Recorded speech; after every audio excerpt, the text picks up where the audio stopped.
सभी प्रतियोगिता परीक्षा के विद्यार्थी आप सभी का एक बार पुनः स्वागत है। मैं कमल बिश्नोई आप सभी का स्वागत करता हूं। ये जो आज अपने टॉपिक लेके आए हैं संधि टॉपिक, ये टॉपिक हर भर्ती हिंदी से संबंधित जो जितनी भी प्रतियोगिता परीक्षाएं हैं, फर्स्ट ग्रेड हो, सेकंड ग्रेड हो, रीट हो, पटवारी हो, ग्राम सेवक हो, लिपिक की भर्ती हो, सभी में ये टॉपिक आता ही है। तो कई बच्चे कहते हैं कि भाई गुरुजी ये टॉपिक बहुत ज़्यादा कठिन लगता है हमें, तो आज अपने इस टॉपिक को सरल भाषा में समझेंगे, किस प्रकार से अपने इस संधि को आसान तरीके से हल कर सकते हैं, इसके ऊपर अपने चर्चा करेंगे। तो चलिए शुरू करते हैं अपना टॉपिक संधि।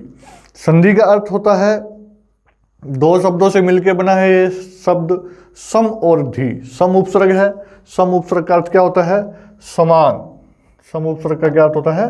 समान, यानी कि समान रूप से, धी मतलब जोड़ना, समान रूप से दो वर्णों को जब जोड़ा जाए तो वो क्या कहलाता है? संधि कहलाता है।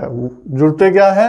वर्ण जुड़ते हैं, ये ध्यान रखना। कई बार लाइनें आ जाती है सीधी कि दो वर्णों के मेल को संधि कहते हैं या दो शब्दों के मेल को संधि कहते हैं, तो ये ध्यान रखना, दो वर्णों के मेल से जो शब्द में परिवर्तन होता है उसे क्या कहते हैं?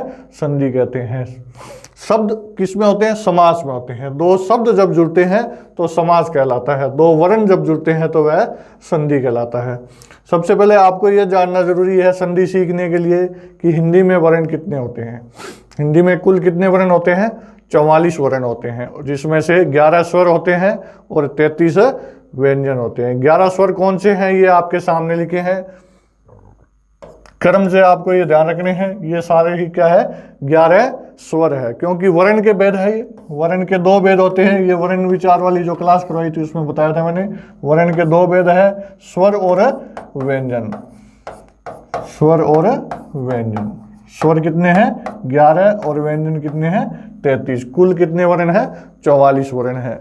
ये तो अपने स्वर है और ये व्यंजन है। अपने व्यंजन मूल रूप से क्या होते हैं? स्वर रहित होते हैं। तो ये लाइन भी आप ध्यान रखना हमेशा, कई बार लाइनें आ जाती है। मूल रूप से जो व्यंजन होते हैं वो स्वर रहित होते हैं, यानी कि ये हमेशा ही हलंत रूप में होते हैं अपने मूल रूप में। ठीक है, चलिए अब देखिए, ये जो 33 व्यंजन है, इन 33 व्यंजनों के वर्ग कितने हैं? 5 वर्ग है। 1 2 3 4 और 5 वर्ग है। इनको पहले को बोलते हैं कै वर्ग, दूसरे को चै वर्ग, तीसरे को टै वर्ग, चौथे को तै वर्ग और पांचवें को पै वर्ग बोलते हैं। और ये जो 8 बज गए पीछे, इन्हें कहते हैं अंतस्थ वर्ण, और ये होते हैं उष्म वर्ण या फिर इनको क्या कहते हैं? उष्म वर्ण कहते हैं। ये कौन से वर्ण होते हैं? अंतस्थ वर्ण होते हैं। चलिए, संयुक्त वर्ण होते हैं, कौन कौन से होते हैं? कई प्रकार के संयुक्त वर्ण होते हैं। कई किताबें कहती है कि भाई 4 संयुक्त वर्ण होते हैं, 4 नहीं होते हैं, कई प्रकार के होते हैं। ये आपको ध्यान रखना है। अक्षय है, ये किससे मिलकर बना है? आधे कै और सै से। अगर इसको और तोड़ना चाहो तो आप इसको आधा करके आगे ए भी लिख सकते हो।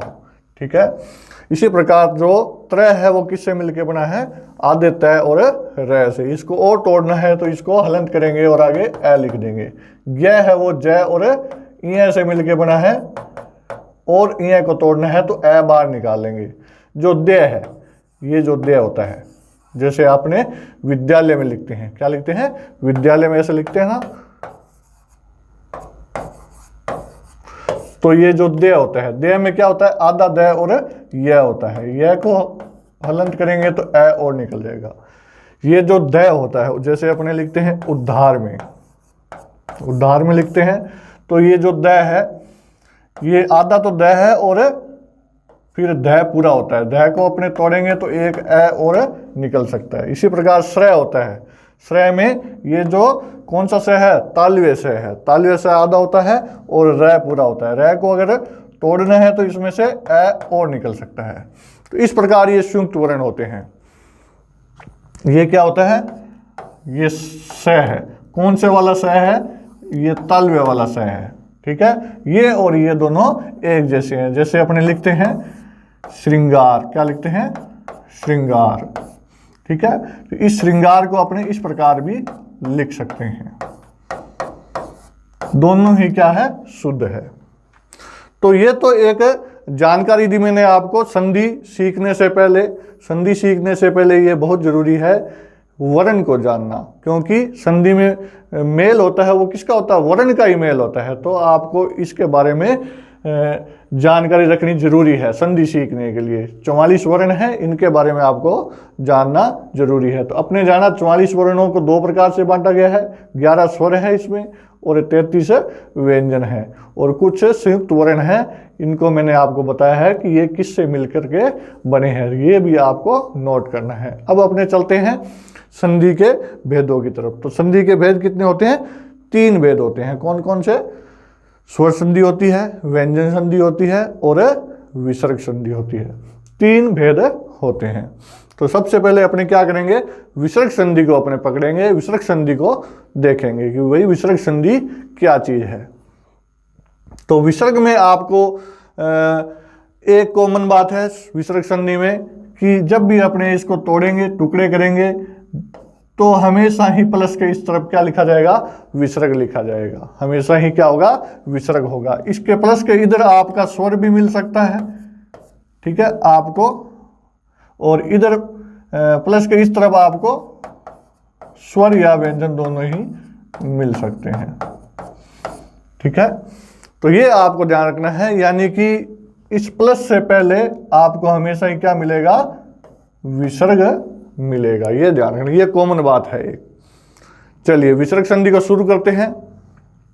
ये मैंने बता रखा है कि प्लस के इधर आपको विसर्ग मिलेगा और प्लस के इधर आपको स्वर या व्यंजन दोनों ही मिल सकते हैं। अब देखिए विसर्ग संधि शुरू करने से पहले मैं आपको एक चीज बता दूं कि विसर्ग संधि में हमेशा ही जो परिवर्तन होता है वो विसर्ग का ही होता है, यानी कि विसर्ग का ही कुछ ना कुछ रूप परिवर्तन हो जाता है। विसर्ग संधि में क्या होता है, जो चेंजिंग होती है, जो परिवर्तन होता है, वो विसर्ग ही परिवर्तित होता है। वह विसर्ग ही किसी ना किसी रूप में बदल जाता है। कई बार उस विसर्ग का ओ बन जाता है, कई बार र बन जाता है, कई बार विसर्ग का स बन जाता है, कई बार विसर्ग का लोप हो जाता है। तो विसर्ग संधि शुरू करने से पहले आपको 1-2 चीजें जाननी जरूरी है। तो देखिए, एक तो आपको घोष वर्ण और अघोष वर्ण जानना बहुत जरूरी है विसर्ग संधि सीखने के लिए, कि घोष वर्ण कौन से होते हैं और अघोष वर्ण कौन से होते हैं। तो अपने चलते हैं, आप अपनी कॉपी में लिखिए कि घोष वर्ण एक तरफ लिखने हैं आपको और अघोष वर्ण एक तरफ लिखने हैं। वर्ण कौन से है, यही जो 44 वर्ण है इनमें से अपने लिखेंगे कि घोष वर्ण कौन से है और अघोष वर्ण कौन से है। तो सबसे पहले अपने क्या लिखेंगे, अघोष वर्ण लिखेंगे।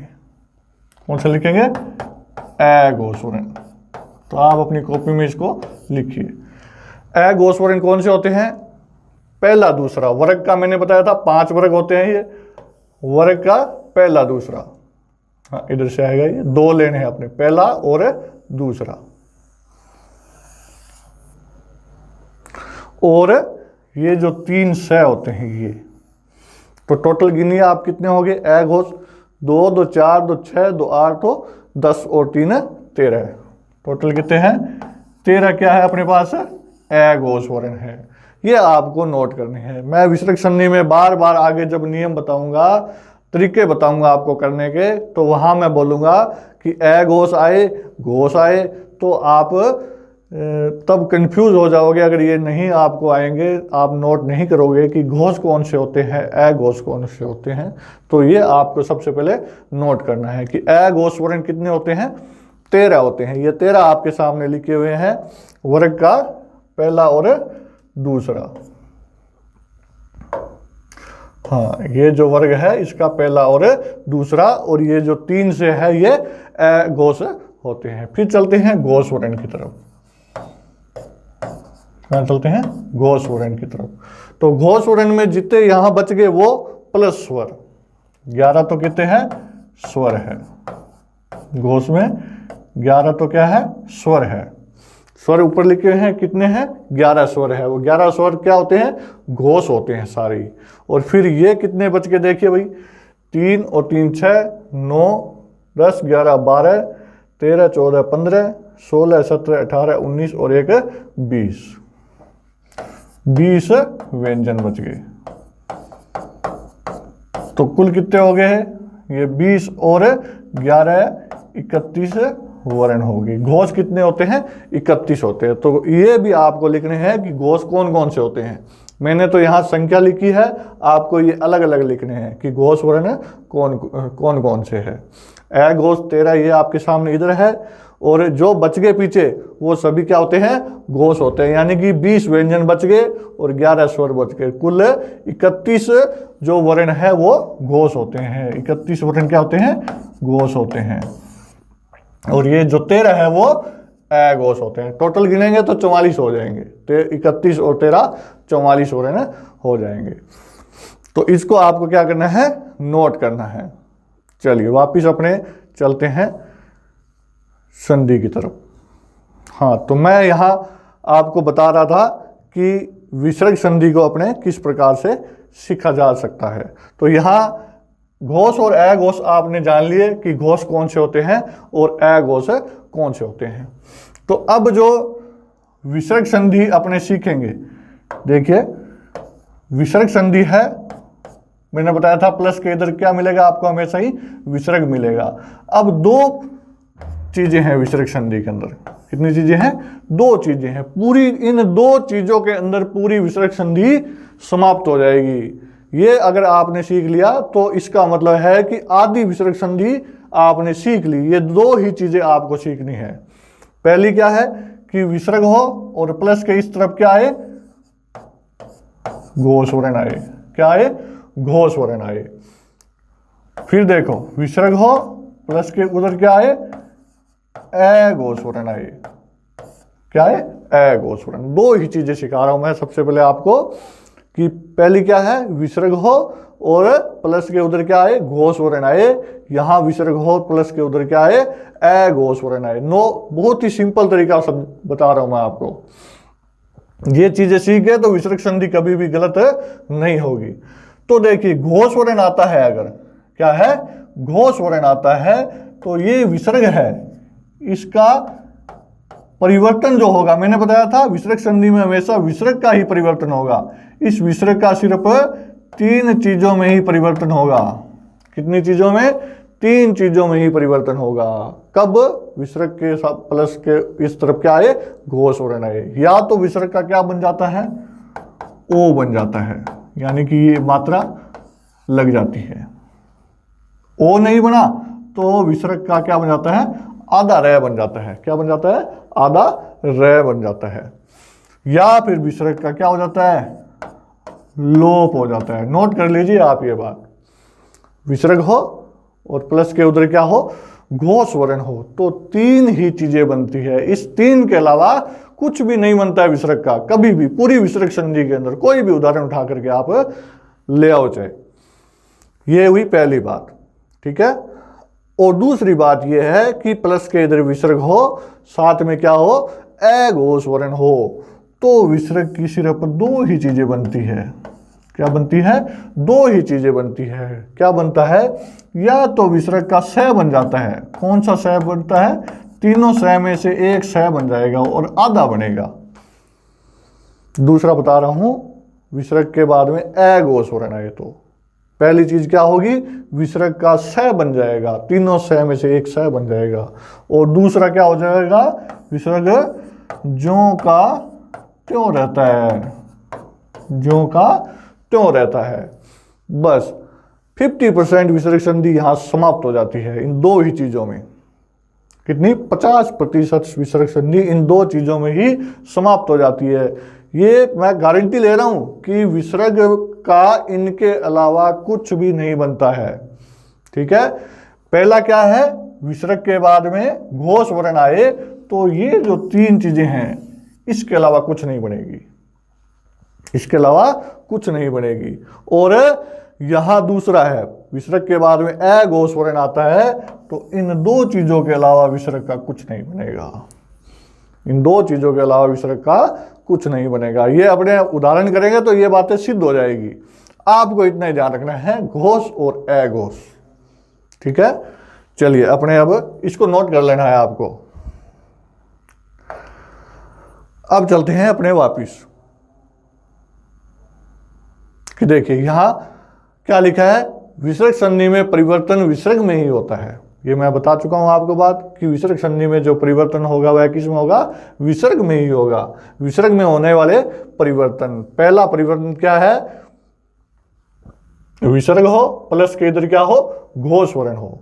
तो कितने परिवर्तन होते हैं, 3 परिवर्तन होते हैं। ये मैंने बताया था आपको, 3 परिवर्तन हो गए। इन 3 के अलावा कुछ भी नहीं होगा।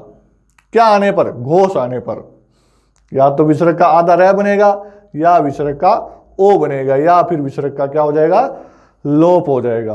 और दूसरा क्या बताया था, विसर्ग के बाद में अघोष आने पर 2 ही परिवर्तन होंगे। क्या होगा, या तो विसर्ग का स बन जाएगा, तीनों स में से एक स बन जाएगा, या फिर विसर्ग का ज्यों का त्यों रहता है। अब ये जो 2 परिवर्तन बताए हैं, ये 2 परिवर्तन बताए हैं, इनको आप जांच लीजिए, चाहे चेक कर लीजिए चाहे। ठीक है, इसको अपने उदाहरण करके देख लेते हैं। अब अपने को देखना है कि प्लस के बाद में घोष है या अघोष, यही तो बताइए। यहां बात 2 परिवर्तन बताए हैं, इसमें घोष और अघोष की बात की है मैंने। घोष वर्ण आए तो ये 3 बदलेंगे, विसर्ग इन तीनों में बदलेगा, एक किसी में तीनों में से एक में बदल जाएगा।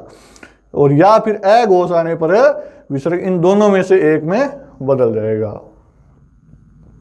देखिए अब विसर्ग के बाद में ये जो जय है, ये जय क्या है आप खुद देखिए, घोष है या अघोष। तो घोष और अघोष आपको लिखने हैं, मैंने कहा था। जय क्या है, घोष वर्ण है। तो घोष वर्ण है तो इस विसर्ग का मैं क्या बना दूंगा, ओ बना दूंगा। क्या बना दूंगा, ओ बना दूंगा। शब्द बनेगा सरोज, ओ बना दिया। देखिए घोष आने पर मैंने कहा 3 ही परिवर्तन होंगे, या विसर्ग का ओ बनेगा, या र बनेगा, या विसर्ग का लोप होगा, इसके अलावा कुछ नहीं होगा। तो ओ बन गया। फिर देखिए दूसरा पयोद। पयोद में विसर्ग का मैंने क्या बना दिया, ये द है, ये घोष वर्ण है, तो यहां भी मैं विसर्ग का ओ बना दूंगा, शब्द बन जाएगा पयोद। अब वह आ गया, विसर्ग के बाद में क्या आ गया, प्लस के बाद में वह भी क्या है, घोष वर्ण है, तो यहां भी विसर्ग का क्या बना दूंगा, ओ बना दूंगा। शब्द क्या बन जाएगा, अधोवस्त्र, अधोवस्त्र। अब यहां देखिए ग आ गया, विसर्ग के बाद में ग आ गया, ग भी क्या है, घोष वर्ण है, तो अब यहां विसर्ग का मैं र बना दूंगा, आधा र। शब्द क्या बन जाएगा, विसर्ग का बनाऊंगा, आधा र है वो ऊपर लग जाएगा, निर्गुण। ये जो आधा र है ये ऊपर लग गया। यहां भी देखिए आप चेक कीजिए, जय है वो घोष वर्ण है, तो यहां भी विसर्ग का क्या बना दूंगा, आधा र बना दूंगा, आधा र ऊपर लग जाएगा।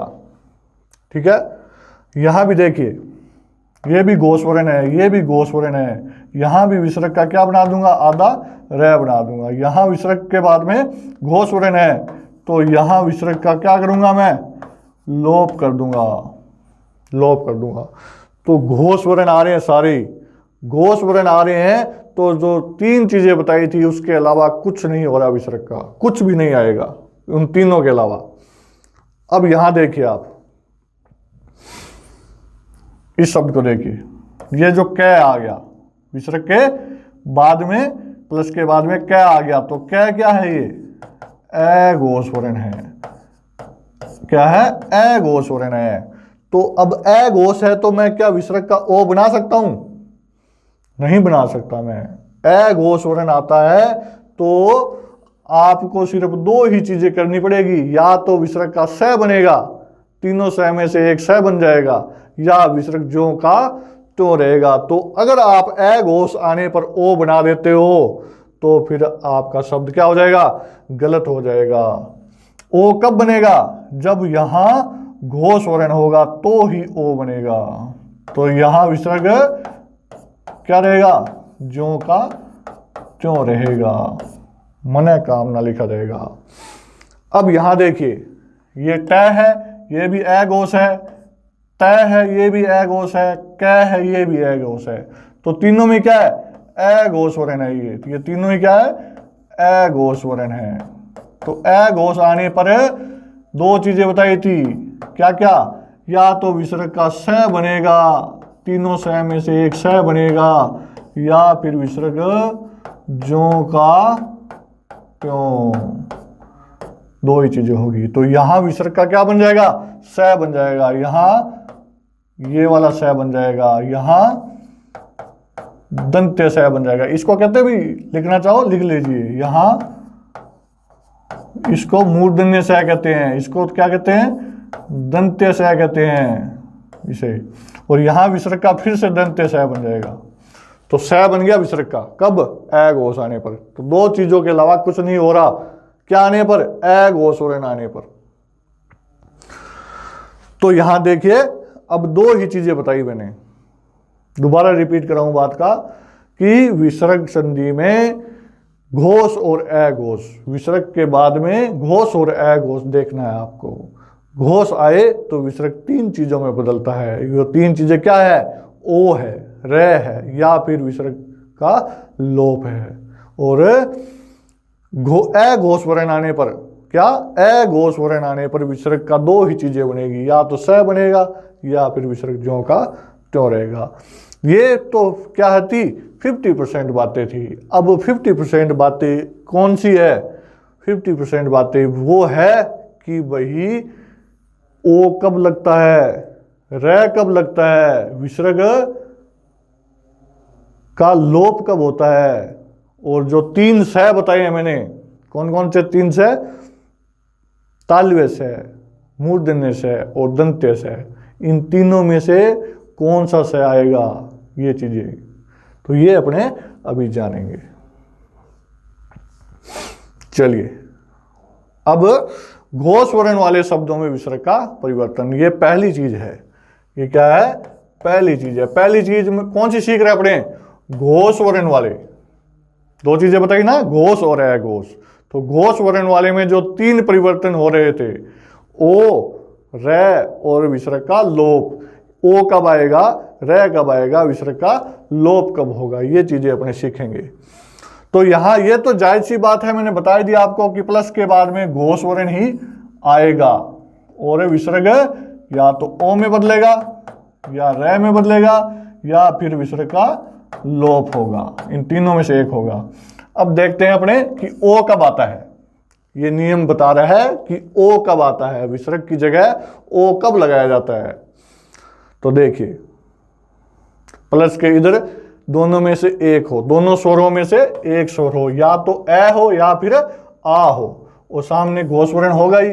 तो विसर्ग का क्या बन जाएगा? इस विसर्ग की जगह क्या लिखा जाएगा? ओ लिखा जाएगा। ओ की मात्रा ये होती है, ये मात्रा लगा दी जाएगी। ठीक है। तो यहां देखो, प्लस के इधर विसर्ग है, विसर्ग से इधर क्या है? रे है। रे में क्या मिला हुआ है? ए मिला हुआ है। यहां भी ये में ए मिला है, यहां भी ये में ए मिला हुआ है, सामने घोष वर्ण है।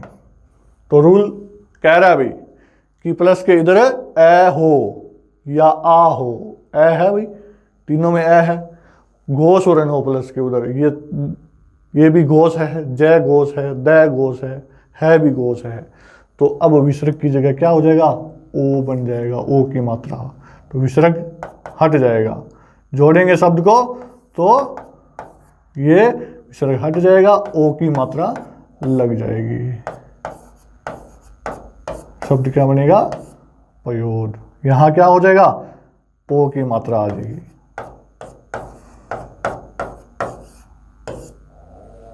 हो गया?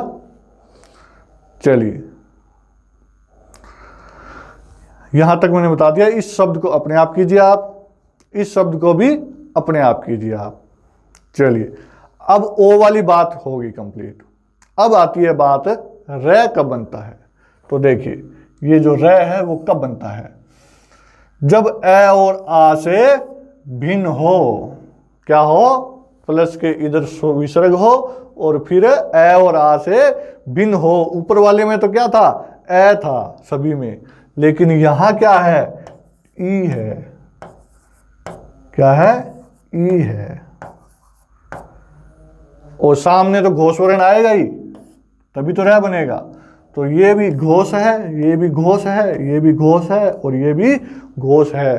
तो यहां विसर्ग का क्या बना देंगे, आधा रह बना देंगे। देखिए नी लिखा मैंने, विसर्ग का क्या बनाना है मुझे, आधा रह। आधा रह बना दिया, क्योंकि हलंत लगा दिया तो आधा है। अब जो ये इधर स्वर है, स्वर होगा तो इसमें मिल जाएगा, और यहाँ अगर स्वर नहीं होगा तो जो होगा लिखा वो वैसा का वैसा लिख देंगे। तो यहाँ स्वर है तो फिर स्वर मिलेगा तो ये रह पूरा हो जाएगा। ये ए इसमें मिलते ही रह पूरा हो गया, आधा नहीं रहा, और शब्द लिखा जाएगा निरक्षर।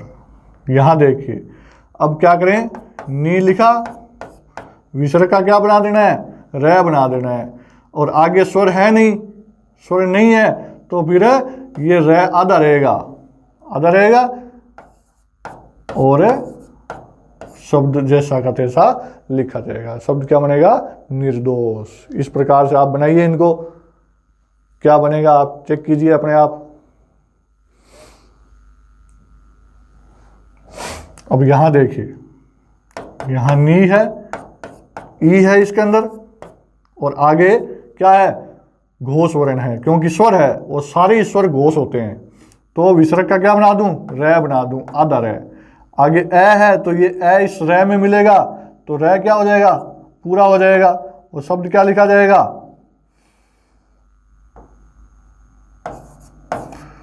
निरपराध। ठीक है, निरपराध।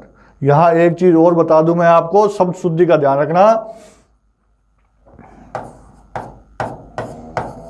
निरुपसर्ग हो, नोट कर लेना ये बात, शब्द में क्या हो, निरुपसर्ग हो, उस शब्द के आखिर में ई की मात्रा नहीं लगती है।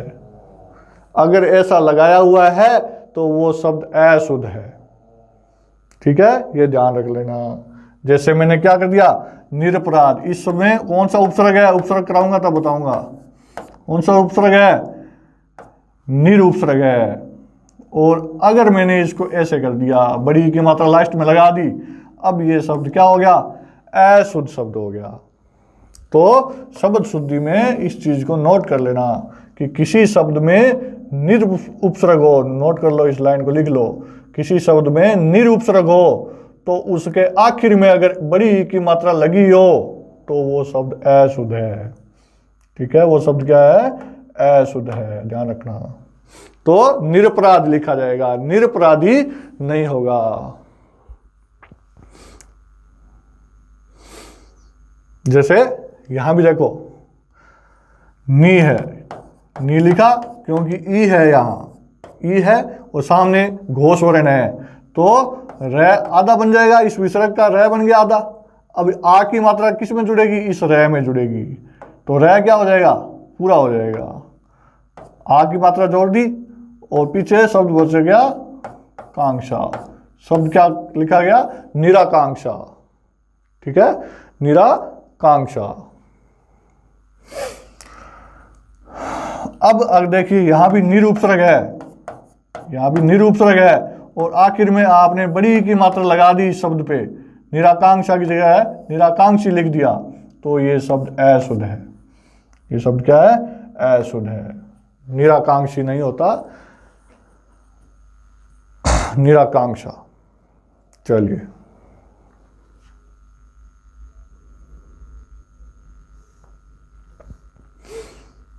अब देखिए यहां ये जो अपवाद है, अपवाद किस चीज के है मैं बताता हूं। अपवाद किस चीज के है, देखिए यहां ये रूल है, वो क्या कहता है, रूल कहता है कि विसर्ग से पहले इस तरफ क्या हो, एर आ से भिन्न हो तो ही रह बनता है।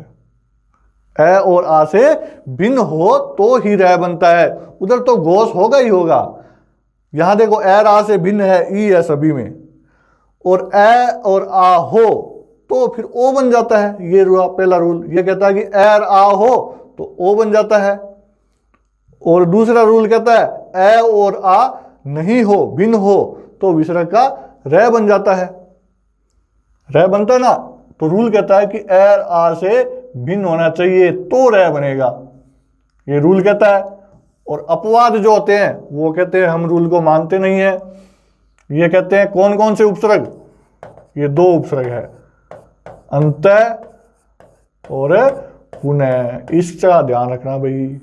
अंतः और पुनः ये दो कहते हैं कि हमारे अंदर तो ए मिला हुआ है, देखो तय में ए है, यहां भी ए है, यहां भी ए है, यहां भी ए है, यहां भी ए है। ये कहते हैं हमारे अंदर तो ए मिला हुआ है और इस तरफ क्या है, इस तरफ क्या हो, घोष वर्ण हो, तो फिर हम तो रै बनाएंगे। रूल कहता है कि एर आ से भिन्न होना चाहिए, एर आ से भिन्न होना चाहिए। लेकिन ये कहते हैं कि हमारे अंदर तो ए है मिला हुआ, फिर भी हम तो विसर्ग का क्या बनाएंगे, रै ही बनाएंगे। तो ये दो उपसर्ग है, ये इस नियम को नहीं मानते हैं, तो इनको आपको अलग से याद रखना पड़ेगा। ठीक है, कौन से दो ही है, कौन से उपसर्ग है, दो, अंतः और पुनः। तो चलिए इसके आप संधि करके देखिए, यहां क्या लिखा है, अंतः और गत, तो आपको क्या बना देना है, विसर्ग का रै बना देना है। रूल कहता है, रूल क्या कहता है, ये कहता है कि विसर्ग से इधर अंतः, देखिए यहां इसको साफ कर, रूल कहता है कि विसर्ग के इधर अंतः और पुनः दो उपसर्ग हो और इधर क्या हो, घोष वर्ण हो, तो इस विसर्ग का क्या बन जाता है, रै बन जाता है। लिखना चाहो तो ये आप लिख भी सकते हैं। ये अंतः और पुनः का रूल है, ये अंतः और पुनः उपसर्ग का रूल है कि प्लस के इधर विसर्ग हो और दो उपसर्ग हो, कौन से, अंतः और पुनः, और इधर क्या हो, घोष वर्ण हो, तो विसर्ग का क्या बनता है, आधा रै बन जाता है। तो सभी देखिए अंतः और पुनः उपसर्ग है। अब आपको ये देखना है प्लस के इधर, इस प्लस के इधर क्या होना चाहिए, घोष वर्ण होना चाहिए। ये घोष और अघोष आप हमेशा ध्यान रखना भाई, ये मेरी कई बात है और कहीं भी असत्य साबित नहीं होगी। घोष वर्ण हो तो इस विसर्ग का क्या बन जाता है, रै बन जाता है। तो यहां देखिए, अपने चेक करेंगे इनको, क्या होगा, अंतः और आत्मा। अब यहां ए है इसके अंदर और सामने क्या है, अंतः उपसर्ग आ गया और साथ में क्या आ गया, घोष वर्ण आ गया, तो इस विसर्ग का क्या बन जाएगा, रै बन जाएगा। तो आप बना दीजिए, यहां सभी विसर्ग का क्या बन जाएगा, रै बन जाएगा। यहां देखिए इन दो को करके देखता हूं मैं,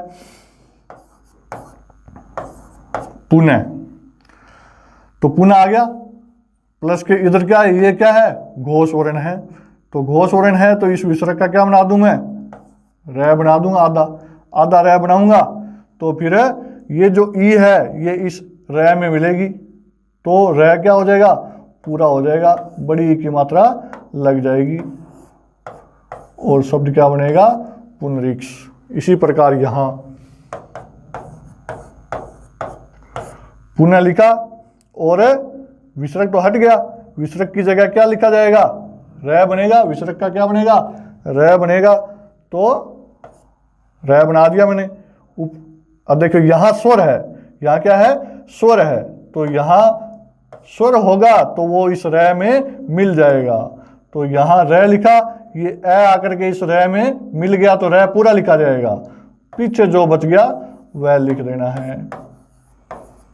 शब्द क्या बनेगा, पुनरावलोकन।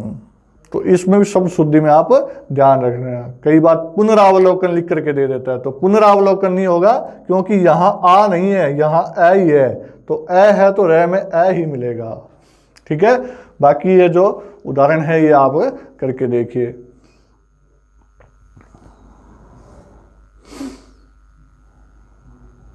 देखिए ये दो शब्द है, इसको करके देखते हैं अपने। अंत आ गया और इधर क्या है, घोष वर्ण है, ये दोनों ही घोष वर्ण है, तो क्या लिखा जाएगा, अंत र आगे स्वर नहीं है तो र ऊपर जाएगा आधा, आधा र ऊपर चल गया, ये विसर्ग है वो आधे र में बदल गया, और बाकी शब्द जैसे है वैसा लिख देंगे। तो शब्द क्या बनेगा? अंतर्राष्ट्रीय। और यहां देखिए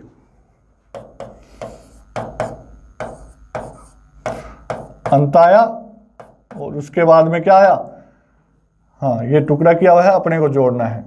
तो यहाँ गोस्वरण है तो यहाँ इस विसर्ग का क्या बना दूं मैं? र बना दूंगा। इस विसर्ग का क्या बना दूंगा? र बना देना है अपने को। और कौन सा र बना देना है? आधा र। तो अभी ये आधा र बना दिया। अब यहाँ प्लस के इधर ए है वो स्वर है, तो ये ए किस में मिलेगा? इस र में मिलेगा। तो र क्या हो जाएगा? पूरा हो जाएगा। और शब्द क्या लिखा जाएगा? अंतरराष्ट्रीय। तो कहीं आप ये दोनों शब्द है परीक्षा में आ गए तो आप सोचोगे कि दोनों में से शुद्ध कौन सा है? तो दोनों ही शुद्ध है भाई, दोनों ही शुद्ध है, लेकिन अर्थ इनका क्या है? अलग अलग है। अंतरराष्ट्रीय का मतलब होता है, अंतरराष्ट्रीय का मतलब क्या होता है? देश के मध्य, देश के अंदर की बात। और अंतरराष्ट्रीय का मतलब क्या होता है? दो देशों के बीच की बात। जैसे भारत और पाकिस्तान की बात करें तो ये शब्द लिखा जाएगा, और देश के अंदर किसी मुद्दे की बात करें तो ये शब्द लिखा जाएगा। ठीक है, दोनों ही शुद्ध है। चलिए, अब अपने ये दो चीजें सीखी कि विसर्ग का ओ कब बना और विसर्ग का र कब बना। अब अपने जानेंगे कि विसर्ग का लोप कब होता है। विसर्ग का लोप कब होता है? तो देखिए, रूल कहता है कि इधर तो घोषवर्ण आएगा ही आएगा, इधर तो घोषवर्ण आएगा ही। यहां देखिए, प्लस से पहले क्या हो? ई और ऊ दोनों में से एक हो। ई और ऊ दोनों में से क्या हो? एक हो।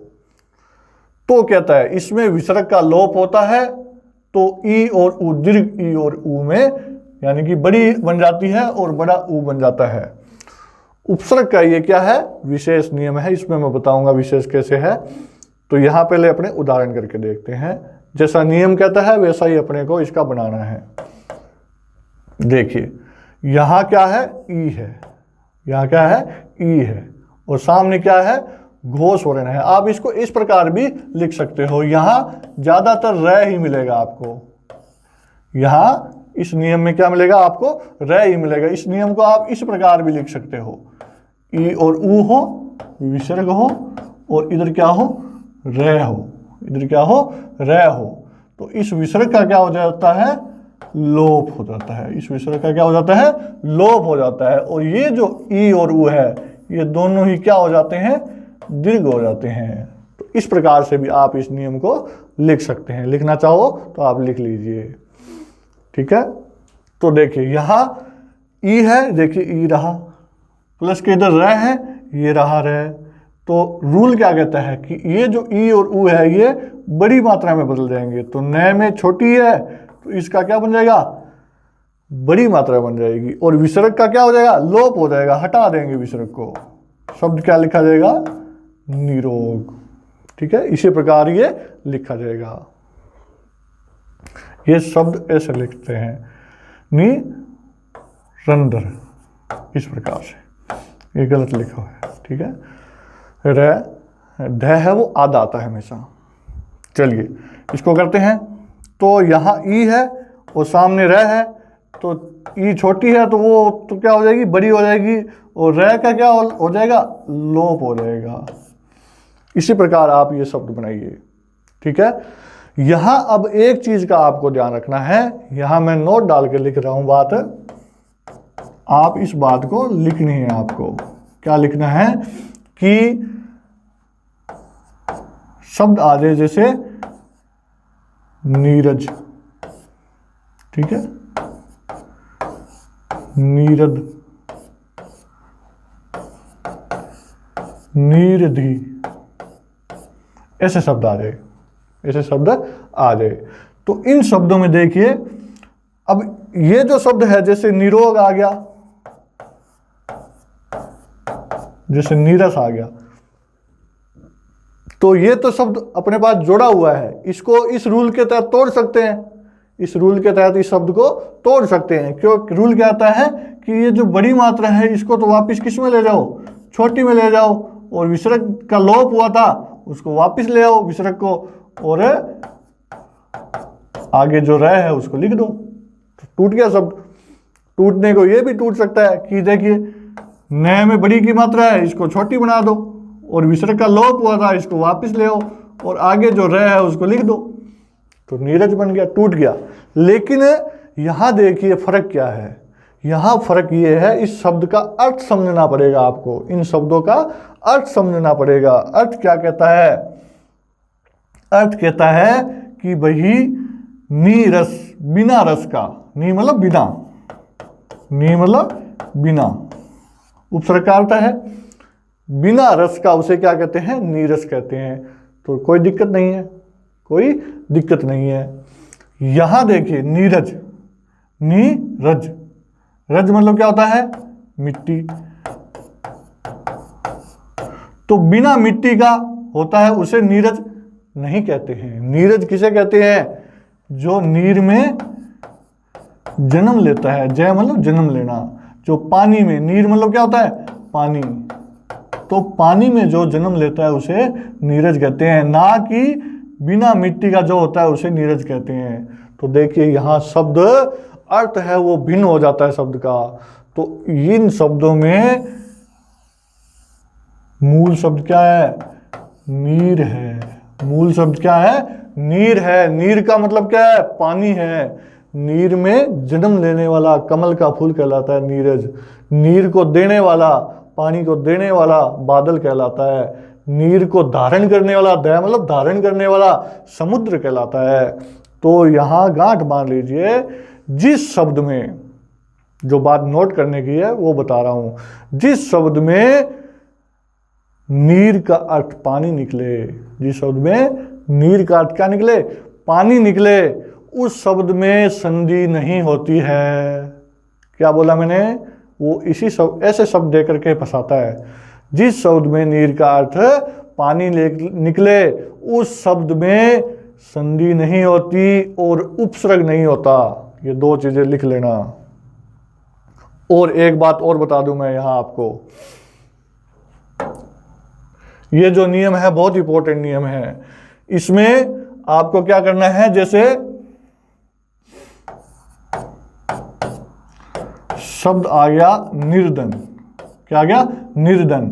तो यहां आपसे उपसर्ग पूछता है, उपसर्ग पूछता है, तो यहां निर और धन उपसर्ग।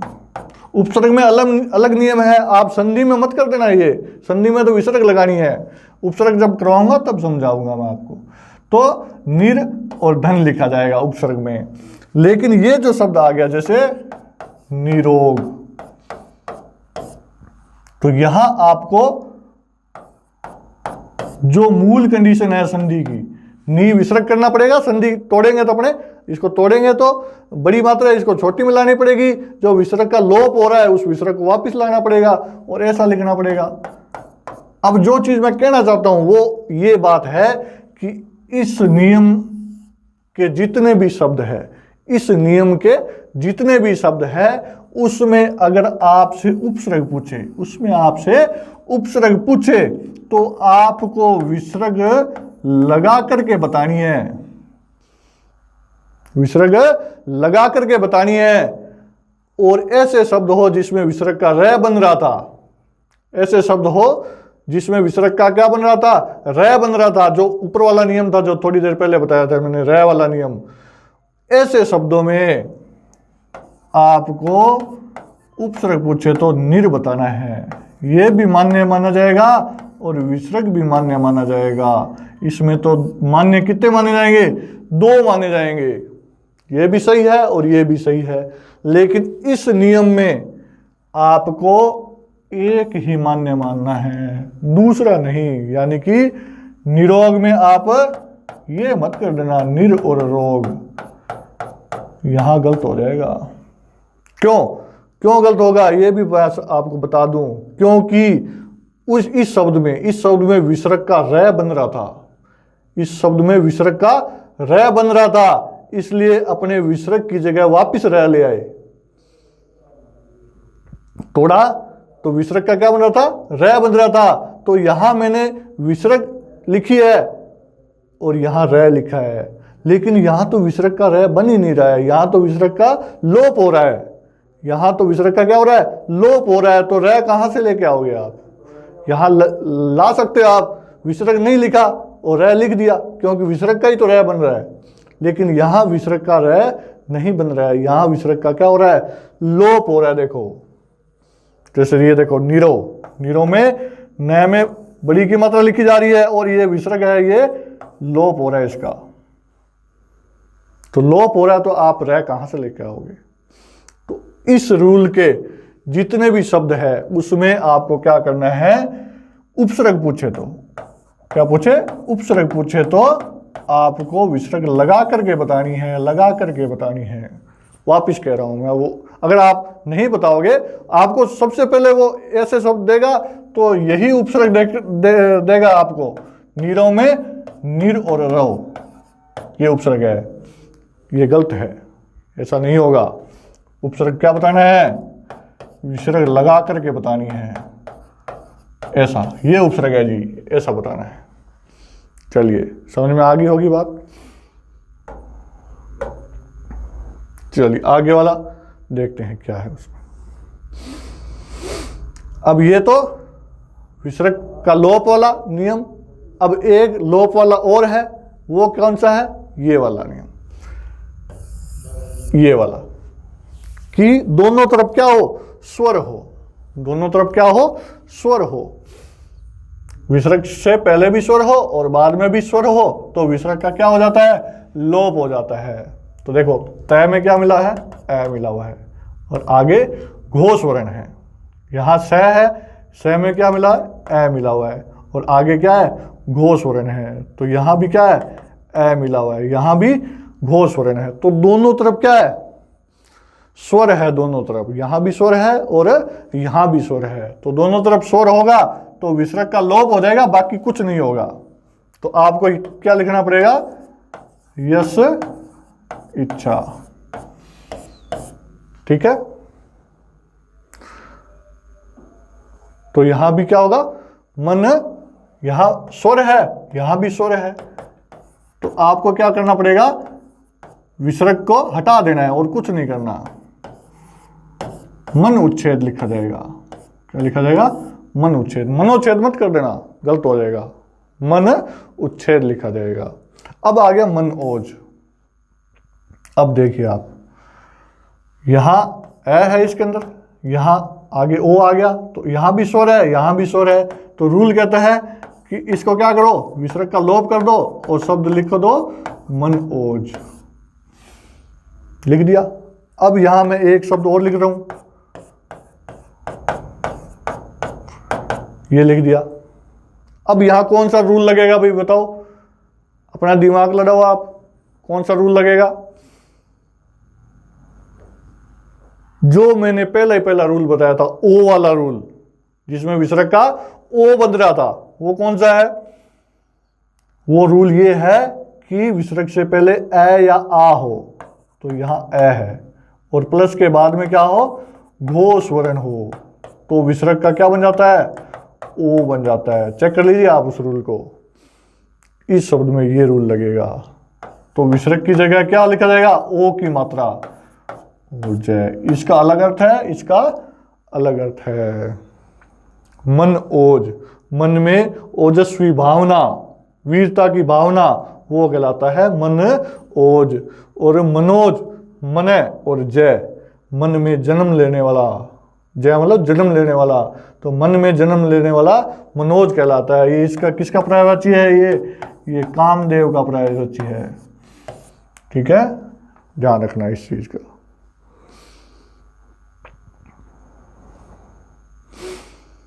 चलिए, ये तो पहले वाला रूल था। कौन सा रूल किया आपने इतनी देर, घोष वर्ण वाले किए, प्लस के इधर घोष आ रहे थे, जिसमें जो तीन परिवर्तन हो रहे थे। तीन परिवर्तन कौन से हो रहे थे, विसर्ग का रै बन रहा था, विसर्ग का ओ बन रहा था और विसर्ग का लोप हो रहा था। ये घोष वर्ण वाले किए अपने, ठीक है। आगे अपने करते हैं ए घोष वाले। तो ए घोष वाले में मैंने दो चीजें बताई आपको। ए घोष कब बनता है? जब ए घोष हो तो विसर्ग का क्या बनता है? देखिए, यहां विसर्ग हो और यहां क्या हो? ए घोष वर्ण हो। ए घोष वर्ण हो तो विसर्ग किस में बदलता है भाई? बताया था मैंने, विसर्ग की दो ही चीजें बनती है, या तो स बनता है विसर्ग का, कोई ना कोई स बन जाता है, या फिर विसर्ग ज्यों का त्यों रहता है। ये दो ही चीजें बताई थी। इन दो के अलावा कुछ नहीं होगा, इन दो के अलावा कुछ नहीं होगा। अब अपने सीखना यह है कि इस विसर्ग का स कब कौन सा बनेगा। कब तो ये तालव्य स बनेगा, कब मूर्धन्य स बनेगा, कब दंत्य स बनेगा। तो इनका नाम सबसे पहले आप लिख लीजिए। ये जो जिसको आप दुए वाला स कहते हो, इसे तालव्य स कहा जाता है, और स षटकोण जिसे कहते हो उसे मूर्धन्य स कहा जाता है, और जिसे आप स स्लेट वाला कहते हो इसे दंत्य स कहा जाता है। ये आपको ध्यान रखनी है बात, ठीक है। अब इसमें और क्या चीज आपको सीखनी है, ये देखिए आप। ए घोष कितने हैं अपने पास? अपने क्या करेंगे, ए घोष वाली तो कर रहे हैं। ए घोष कितने हैं अपने पास? कितने लिखाए थे शुरू में? 13। क्या लिखाए थे? 13। उनमें कौन कौन से? अपने 13 लिख लेते हैं। कौन कौन से है? क, ख, च, छ, ट, ठ और त, थ, प, फ और स हो गए। स कौन से? तालव्य स और मूर्धन्य स और दंत्य स। कितने हो गए ए घोष वाले? 13 हो गए, गिन लीजिए आप। 13 हो गए। अब एक चीज आपको यहां ध्यान रखनी है, ये जो 3 वर्ण लिखे हैं मैंने यहां, इन सभी को क्या कहते हैं? तालव्य वर्ण कहते हैं। ये आपको लिखनी है बात, ये आपको क्या है? लिखनी बात है। ये बिल्कुल सिंपल हो जाएगा कि कब कौन सा स बनेगा, बिल्कुल सिंपल बात हो जाएगी अगर ये बात आप लिख लेते हो। इनको तो क्या कहते हैं? तालव्य स कहते हैं। और ये जो है इनको क्या कहते हैं? तालव्य स नहीं, तालव्य वर्ण है ये। इनको क्या कहते हैं? मूर्धन्य वर्ण कहते हैं। क्या कहते हैं? मूर्धन्य वर्ण। देखो स भी आ गया, ये स तालव्य था, मैंने बताया था, ये स मूर्धन्य था, तो ये दो और जुड़ गए इसके साथ। और ये जो है इनको कहते हैं दंत्य वर्ण। क्या कहते हैं? दंत्य वर्ण। ठीक है, इसको आप नोट कीजिए, इसको आप नोट कीजिए आप इसे, क्योंकि मैं आगे बोलूंगा कि तालव्य वर्ण आने पर ये स बनेगा, मूर्धन्य वर्ण आने पर ये स बनेगा, दंत्य वर्ण आने पर ये स बनेगा, तो वहां आप थोड़ा सा कंफ्यूज हो जाओगे। तो इसको लिखना है सबसे पहले, फिर आपके वो बात है जो मैं करूंगा आगे वो तुरंत समझ में आ जाएगी। लिख लीजिए इसे, ठीक है। फिर चलते हैं आगे, मैं आपको जो समझाना चाहता हूं चीज देखिए।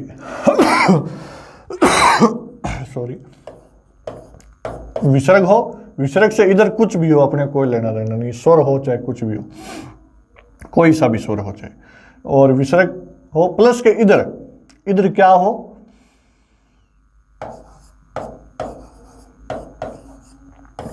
तालव्य वर्ण हो, नंबर 1 बात, या फिर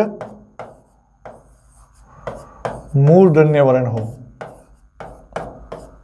अभी मैंने लिखाए थे कि तालव्य वर्ण कितने हैं? ए घोष अपने को देखने हैं, ए घोष 3 ही तो है, और मूर्धन्य भी कितने हैं? 3 ही तो है, और फिर दंत्य वर्ण, दंत्य वर्ण कितने हैं? ये भी तो 3 है, ये भी कितने हैं? 3। कौन कौन से है? लिख देता हूं, च, छ और स। ये 3 है, और यहाँ ट, ठ और ये स, ये भी 3 है, और यहाँ 3 कौन से हैं? त, थ और स, ये 3 है। होगी बात क्लियर? अब आपको करना क्या है, देखो सिंपल सी बात है। विसर्ग हो प्लस के बाद तालव्य वर्ण आए, तालव्य वर्ण आपके लिखे हुए हैं, तालव्य वर्ण आए तो इस विसर्ग का क्या बन जाता है? तालव्य स बन जाता है आधा, ठीक है। और अगर क्या है? मूर्धन्य वर्ण आए, क्या है? मूर्धन्य वर्ण, तो इस विसर्ग का मूर्धन्य स बन जाता है आधा। और अगर दंत्य वर्ण आए तो इस विसर्ग का दंत्य स बन जाता है आधा, ठीक है। इस प्रकार से ये, ठीक है। बात क्लियर है ना? बिल्कुल। प्लस के इधर चेक करना है, प्लस के इधर चेक करना है। अगर इन तीनों में से कोई हो तो विसर्ग का स बन जाएगा। कौन सा स? तालव्य स। यानी कि तालव्य वर्ण आ गया तो तालव्य स बनेगा, मूर्धन्य वर्ण आ गया तो मूर्धन्य स बनेगा, दंत्य वर्ण आ गया तो दंत्य स बनेगा। बनेगा किसका? इस विसर्ग का बनेगा। अपने चेक कर लेते हैं, अभी देखिए।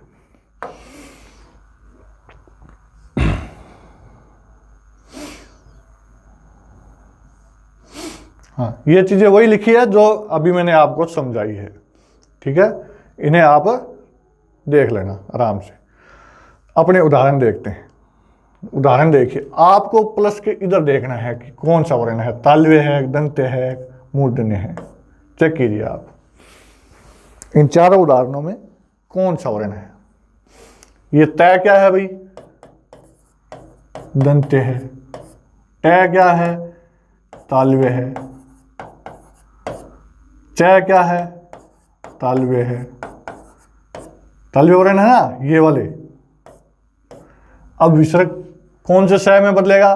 सिंपल सी बात है। अब तो विसर्ग किस में बदलेगा? दंत्य वर्ण आ गया तो विसर्ग दंत्य स में बदल जाएगा। ये लो दंत्य स। अब तालव्य, सॉरी ये तालव्य नहीं है, मूर्धन्य है ये। हाँ, इसको सुधारिए। ये क्या है? मूर्धन्य है। ट है वो मूर्धन्य वर्ण है, तो विसर्ग कौन से स में बदलेगा? मूर्धन्य में बदल जाएगा। ये लो मूर्धन्य, ये मूर्धन्य स लिख दिया।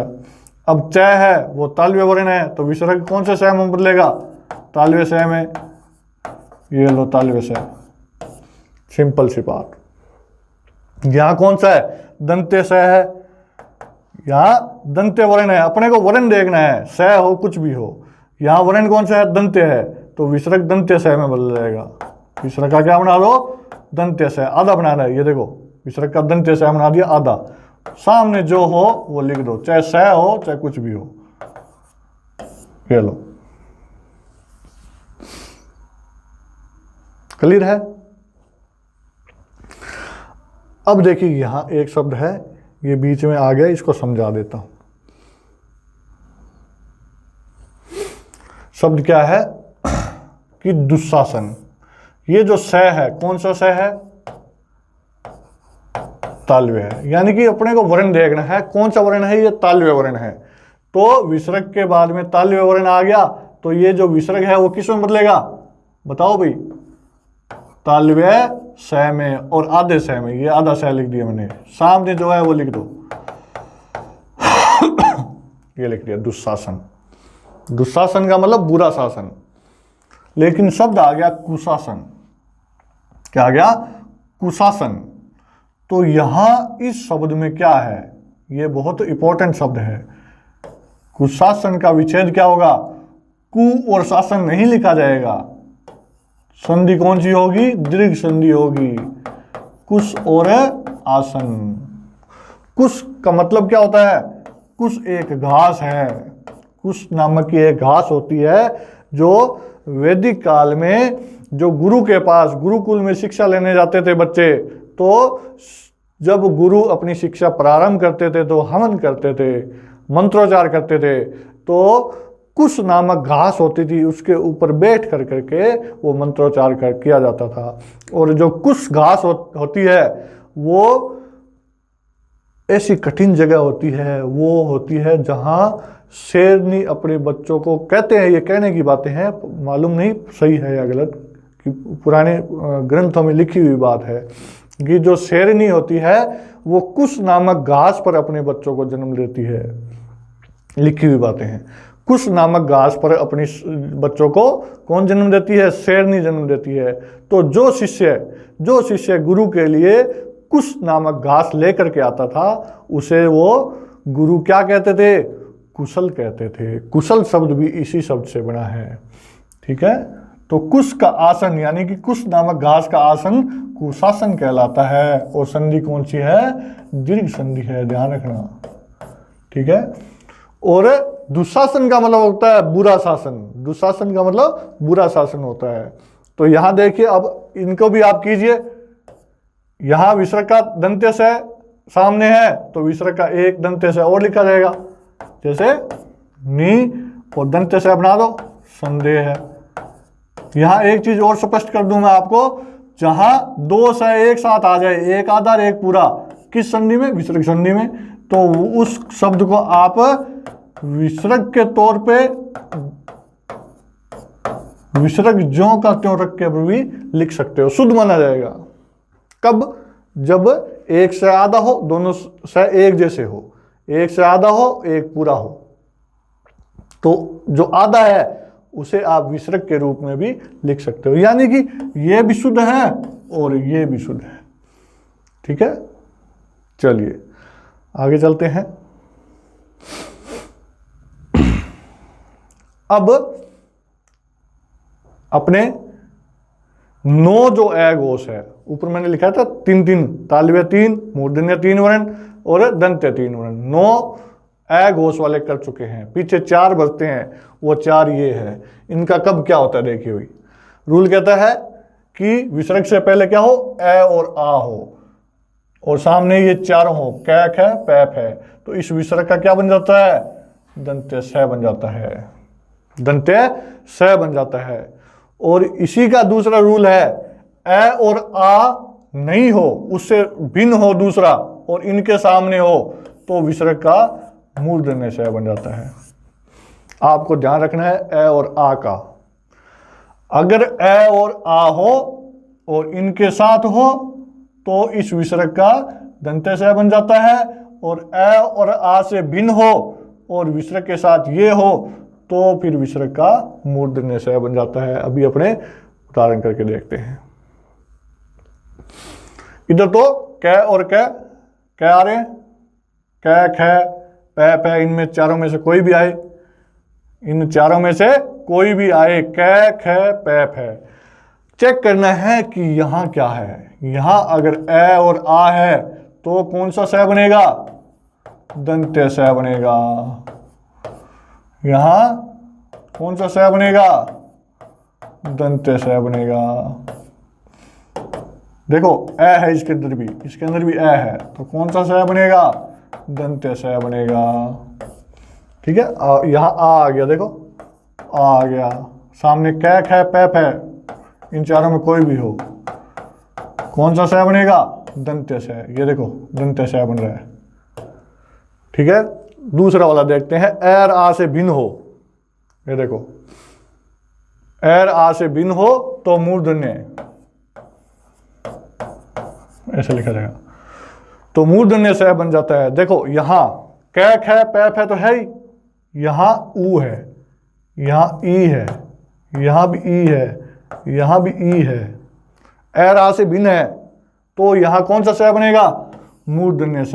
बना दो, ये लो मूर्धन्य स, यहां भी मूर्धन्य स, सभी में आप मूर्धन्य स बना दीजिए।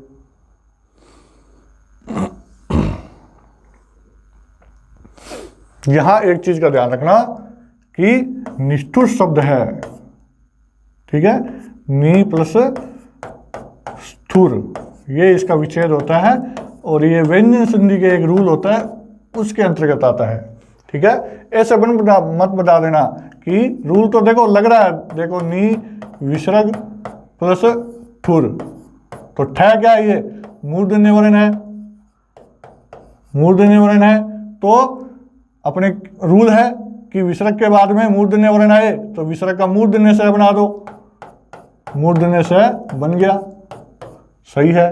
लेकिन ऐसा नहीं होता, ठीक है, ये गलत है, ठीक है। सही क्या होगा, नी प्लस स्थूर, उसे क्या कहते हैं, निष्ठुर। ये व्यंजन संधि कराऊंगा तब रूल बताऊंगा। ये अभी आपको इतना ध्यान रखना है, इसलिए लिखा है कि मिलता जुलता शब्द है, आप मात मत खा देना। तो निष्ठुर में कौन सी संधि होती है, व्यंजन संधि होती है। अब ये चीज आप ध्यान रखना इन शब्दों का, परि उपसर्ग का, परि उपसर्ग नोट कर लीजिए ये बात। परि उपसर्ग विसर्ग संधि में नहीं होता है,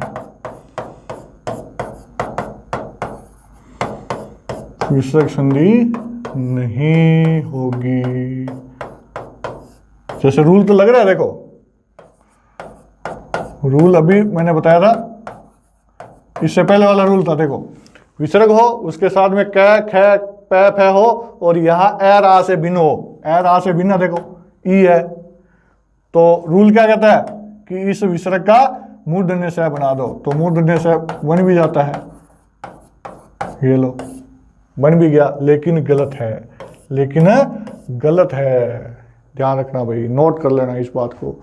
परि उपसर्ग जो भी होता है उसके पीछे विसर्ग नहीं लगती है। कौन सी संधि मानी जाएगी, इनमें व्यंजन संधि मानी जाएगी, इन सभी शब्दों में। क्यों मानी जाएगी, ये व्यंजन संधि करवाऊंगा अगली क्लास में, तब बताऊंगा किस रूल के तहत मानी जाती है। अब देखिए आखिर में बात क्या लिखी है कि कई शब्दों में विसर्ग के बाद ए घोष वर्ण होने के कारण विसर्ग ज्यों का त्यों रहता है। तो इन शब्दों को आपको याद करना पड़ेगा। ए घोष वर्ण है, ए घोष है, ए घोष है, ए घोष है, ए घोष है, ए घोष है, तो विसर्ग ज्यों का त्यों रहेगा। शब्द क्या लिखा जाएगा, मने कामना, रज कण, रजो कण मत कर देना, क्योंकि ओ तो तब बनेगा जब यहां घोष हो, यहां घोष नहीं है, यहां ए घोष है। क्या लिखा जाएगा, रज कण, अंत पूर्व, अधो कण मत कर देना, अधय कण लिखा जाएगा। क्यों, क्योंकि यहां क्या है, ए घोष है। यशो कण नहीं होगा, यश कण, यहां ए घोष वर्ण है तो ओ नहीं बनेगा, विसर्ग ज्यों का त्यों रहेगा, ठीक है। तो यहां भी क्या है, देखो पै आ गया, पै क्या है, ए घोष है, पै क्या है, ए घोष है, ए घोष है तो विसर्ग का ओ बन जाएगा क्या, नहीं बनेगा, ओ नहीं बनेगा। ओ तो तब बनेगा जब घोष वर्ण होगा, ठीक है। तो ये विसर्ग संधि है अपनी कंप्लीट होती है। तो विसर्ग संधि आपने देखी किस प्रकार से अपने को हल करनी है, रटने की चीज नहीं है, समझने की चीज है। आपको नियम का ज्ञान होना चाहिए। संधि कभी भी रटी नहीं जाती है, संधि हमेशा समझी जाती है और समझाई जाती है। तो ये आशा करता हूँ आपके पूरा संधि है वो विसर्ग संधि आपके पूरी समझ में आ गई होगी। फिर भी कोई दिक्कत हो तो आप मुझे मैसेज कर सकते हैं इस नंबर पर, ठीक है। सिर्फ अपना क्वेश्चन लिख करके आप मैसेज कर दें, इसके अलावा कॉल वगैरह नहीं करनी है आपको। चलिए अगले क्लास में अपने जानेंगे जो स्वर संधि है, स्वर संधि के जो 5 भेद है उन 5 भेदों के ऊपर अपने चर्चा करेंगे। और जिस प्रकार से मैंने ये तरीके बताए हैं आपको, उसी प्रकार से स्वर संधि के भी तरीके हैं, किस प्रकार से संधि हल होगी, ठीक है। धन्यवाद।